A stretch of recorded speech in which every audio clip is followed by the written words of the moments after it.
पंडित जी, यह पता चला है कि पिछले सोमवार से ही गाज़ियाबाद के जो नगर निगम कर्मचारी हैं वे हड़ताल पे हैं और चारों तरफ शहर में गंदगी का अंबार देखा जा सकता है। लोगों का रास्ते पे चलना दूभर हो गया है और लोग बीमारी के खतरे से आशंकित हैं। तो इस पर आप क्या कहना चाहेंगे? देखिए, गाजियाबाद नगर निगम नरक निगम बन चुका है। गाजियाबाद का मेयर भारतीय जनता पार्टी का, गाजियाबाद का नगर आयुक्त दोनों के दोनों गूंगे और बहरे बने हुए हैं। जो गाजियाबाद आज स्वच्छ अगर नजर आता है,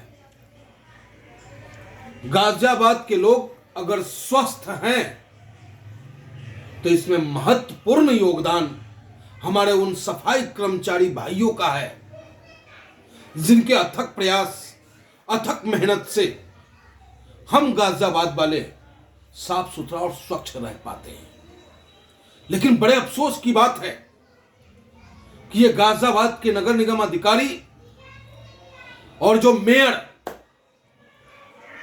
जो ये कहता हो कि अरे वोट तो हमें मिलता ही मिलता है, मैं काम करूं या ना करूं, तेरा सुनूं ना सुनूं, वोट तो देना तेरी मजबूरी है। तो ये विडंबना कहीं ना कहीं गाजियाबाद के लोगों की भी है। और मैं आपको बता दूं कि आज मैं खुद गाजियाबाद सफाई कर्मचारी संघ के समर्थन में उत्तर प्रदेश के नगर विकास मंत्री महोदय सुरेश खन्ना जी के नाम एक पत्र लिखा है और वो पत्र जिला अधिकारी महोदय के द्वारा उनको भेजा है। स्पीड पोस्ट से भी हमने भेजने का काम आज किया है। उनमें उनकी 8 सूत्री जायज मांग है। उस मांग को गाजियाबाद नगर निगम, गाजियाबाद के मेयर को मानना चाहिए और नगर विकास मंत्री से हमने अनुरोध किया है, जो उनकी मांगे क्या है, सीएलसी और बोर्ड के द्वारा जो प्रतिनियुक्त कर्मचारी हैं 2600 है सीएलसी से और 2700 बोर्ड से 2760, उन कर्मचारियों को अस्थाई किया जाए। उनकी मांग है कि जो ठेका प्रथा के द्वारा गाड़ियां चलती है कूड़ा उठाने वाली, उस पर रोक लगे। उनकी मांग क्या है, जो उनका 10 करोड़ रुपया लगभग पीएफ का इन लोगों ने घोटाला कर दिया, उस पीएफ की मांग करते हैं वो। उनकी मांग क्या है?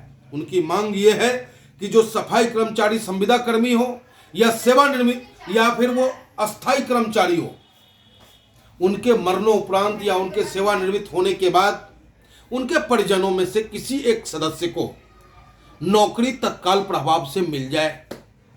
उनकी मांग है कि भैया गाजियाबाद नगर निगम में जो कूड़ा के द्वारा इनकम होता है, जिस कूड़ा को हमारे घरों से, गलियों से, नालों से उठा करके हमारे सफाई कर्मचारी भाई एकत्रित करते हैं और उसे नगर निगम बेचता है, उस बेचने से जो कमाई होती है, उस कमाई में 60% उन कर्मचारी भाइयों का कहना है कि वो 60% सफाई कर्मचारी वेलफेयर एसोसिएशन में दिया जाए, ताकि कल को कोई ऐसी घटना घटती है आपातकालीन, तो उस वक्त में उस परिवार की मदद हो सके। कोई नाजायज मांग नहीं है, लेकिन इन अधिकारी और इन नेताओं के कानों पे जू नहीं रेंग रहा, क्योंकि ये लोग बेदर्द हैं। इन्हें ये पता है कि गाजियाबाद की जनता हिंदुत्व के नाम पर, भगवान के नाम पर धर्मांध होकर वोट तो हमें ही देगा। अरे गाजियाबाद नगर निगम तो वो जुल्म कर रहा है, बेतहाश टैक्स की वृद्धि कर दी। जो व्यापारी इनको वोट दिया, जिन मेयर को चुनाव के दौरान जगह जगह इनके चौपले लगाएं, इनके मंच सजाएं, इनके पीछे माला लेके दौड़ा, आज उनका किराया बढ़ा दिया गया और आज वो गाहे बगाहे कहते भी हैं कि भैया बड़ी गलती हो गई, आज तो मेयर साहब सुनती ही नहीं है। अरे काहे सुनेगा भाई, तू वोट कोई विकास के नाम पे दिया है, क्यों सुनेगा तुम्हारा? कोई तुम वोट योग्यता के नाम पे दिए हो, तुम कोई वोट उस व्यक्ति को दिए हो जो तुम्हारे लिए दिन रात एक करके संघर्ष करने का काम करता है। तुमने तो वोट हिंदुत्व के नाम पे दिए हो, तुमने वोट भारतीय जनता पार्टी के नाम पे दिए हो, तो मरो। लेकिन सफाई कर्मचारी के दर्द में ऑल इंडिया मजलिस इत्तेहादुल मुस्लिमीन सदैव खड़ा है, खड़ा रहेगा।